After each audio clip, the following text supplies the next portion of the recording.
Political patronage কৰি থকাৰ কাৰণে নিকম্মা মানুহ থকাৰ কাৰণে অৱস্থা হ'ল নেকি? কাৰণ ক্ৰীড়া মানে মহিলা ক্ৰিকেট, এগৰাকী মহিলা, যিখন দেশত এতিয়া মহিলাৰ সৰ্বাংগীন উন্নয়নৰ কথা কৈ থকা হৈছে, বেটী বচাও বেটী পঢ়াও, মহিলাৰ সম অধিকাৰ, মহিলাৰ সংৰক্ষণৰ, ৰাজনৈতিক সংৰক্ষণৰ কাৰণে বিল, এইবোৰতো কথা চলি আছে।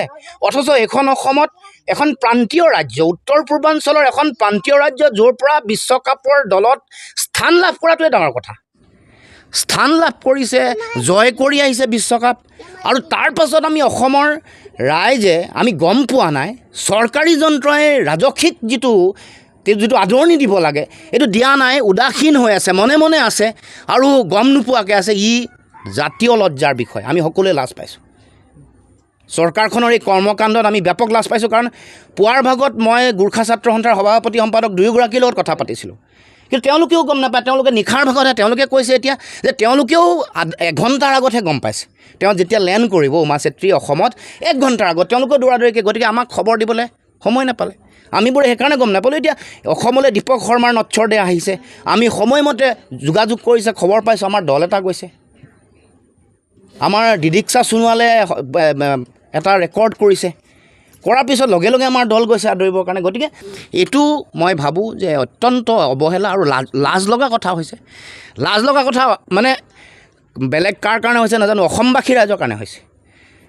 কাৰণ বেলেগ বেলেগ ৰাজ্যবোৰত দেখিব যে তেওঁলোকৰ মহিলা 2গৰাকী 3গৰাকী ক্ৰিকেটাৰ তেওঁলোকে বিশ্বকাপ জয় কৰিছে, তেওঁলোকৰ মুখ্যমন্ত্ৰী জড়িত হৈছে, ৰাজসিক অনুষ্ঠান এটা আয়োজন কৰিছে, ৰাজকীয়ভাৱে তেওঁলোকক সম্বৰ্ধনা জনোৱা হৈছে। এইটো মুখ্যমন্ত্ৰীৰ এইটো দায়িত্ব। নকৰিলেও উমা চেত্ৰী সমগ্ৰ বিশ্ব জয় কৰি অহা এগৰাকী খেলুৱৈ, কিন্তু সেইটোৱে সমগ্ৰ পৃথিৱীৰ আগত অসমীয়া মানুহৰ যিটো সেই গোটেই প্ৰতিচ্ছবিখন দাঙি ধৰিছে, সেইটো অতি আমি লজ্জাবোধ কৰিছোঁ এগৰাকী গৌৰৱী অসমীয়া হিচাপে, এগৰাকী বিশ্বজয় কৰি অহা খেলুৱৈৰ আমাৰ এই সহোদৰ হিচাপে, জ্যেষ্ঠ ভাতৃ বুলিয়ে কওক বা অনুজ ভাতৃ বুলিয়ে কওক, আমি হিচাপে এগৰাকী অসমীয়া হিচাপে অত্যন্ত লজ্জিত। এই বাহিৰৰ পৰা অহা মানুহ যাকে তাকে যেতিয়াই তেতিয়াই ঢোল ঢাক বজাই গায়ন বায়ন কৰি তেওঁলোকে আদৰণি জনাই থাকে। বিভিন্ন সময়ত আমি দেখিছোঁ। আমাৰ নিজৰ ছোৱালীজনীৰ ক্ষেত্ৰত এই কামটো কিয়? আৰু দ্বিতীয় কথাটো হ'ল, মুখ্যমন্ত্ৰীয়ে অনবৰত ৰাজনীতিলৈ কিয় ব্যস্ত থাকে? অন্ততঃ আমাৰ গৌৰৱ যিসকলে কৰিছে সেইসকলকতো এটা আদৰণি দিয়াৰ এটা নৈতিক দায়িত্ব আছে, সাংবিধানিক দায়িত্ব আছে।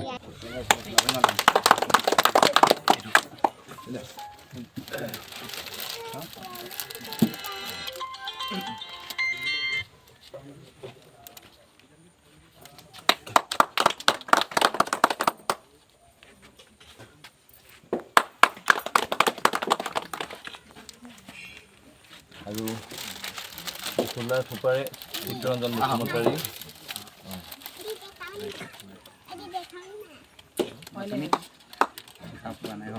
নমাই দিছোঁ ৰ'ব।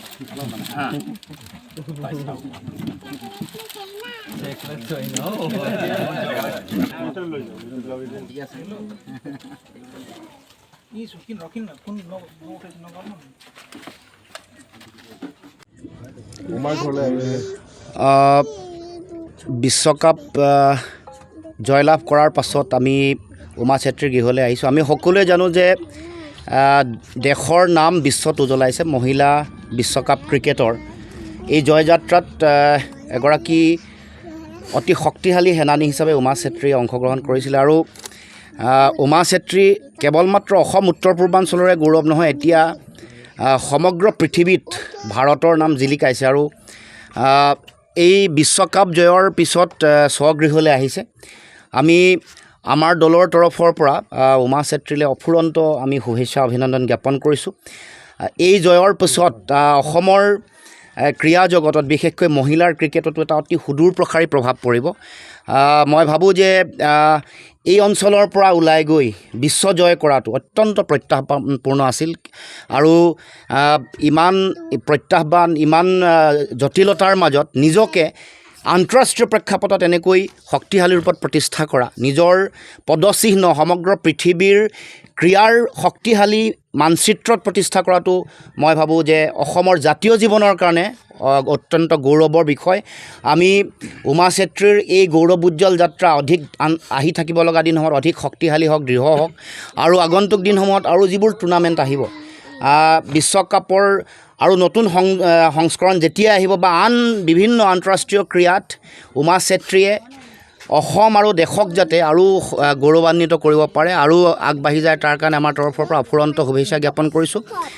আশা ৰাখিম এই জয়ে অসমৰ প্ৰতিগৰাকী ব্যক্তিকে সকলোকে গৌৰৱান্বিত কৰিছে। আমি আমাৰ ঘৰৰ এগৰাকী ছোৱালীক আমি এনেকৈ বিশ্বকাপৰ এই জয়ৰ এই যাত্ৰাত অংশগ্ৰহণ কৰাৰ সুযোগ তেখেতে যিধৰণে দি অসমখনক গৌৰৱান্বিত কৰিলে তাৰ কাৰণে মই ভাবোঁ যে আমি অসমবাসী উত্তৰ পূৰ্বাঞ্চলবাসী সকলো গৌৰৱান্বিত। কেৱল মাত্ৰ আগন্তুক দিনসমূহত আমাৰ দায়িত্ব থাকিব যাতে এই যিটো গৌৰৱ তেখেতে দিলে অসমৰ সমাজ জীৱনক জাতীয় জীৱনক ইয়াৰ পৰৱৰ্তী দিনসমূহত মহিলা ক্ৰিকেটক অসমত কেনেকৈ সম্প্ৰসাৰণ কৰিব পাৰি সেই সম্পৰ্কতো আমি যাতে আমাৰ ফালৰ পৰা আমি সকলোৱে মিলি যাতে কাম কৰিব পাৰোঁ। কিন্তু আমি এটা কথা অত্যন্ত দুখ পাইছোঁ যে মহিলা বিশ্বকাপ জয় কৰি আহিছে। বিশ্বকাপ জয় কৰাৰ পাছত দেশৰ প্ৰধানমন্ত্ৰীয়ে নিমন্ত্ৰণ জনালে, কিন্তু অসমত এই গোটেই কথাটো প্ৰচাৰ নহ'ল। এগৰাকী মহিলা ক্ৰিকেটাৰ, এগৰাকী দেশ বিশ্বজয় কৰি অহা দলটোৰ অতি শক্তিশালী এগৰাকী খেলুৱৈ, অথচ আমি কোনেও গম নাপালোঁ, চৰকাৰে গম নাপালে। যিটো ৰাজকীয় আতিথ্য, ৰাজকীয় যিটো আদৰণি দিব লাগিছিলে, এইটো কি কাৰণত হৈ নুঠিল?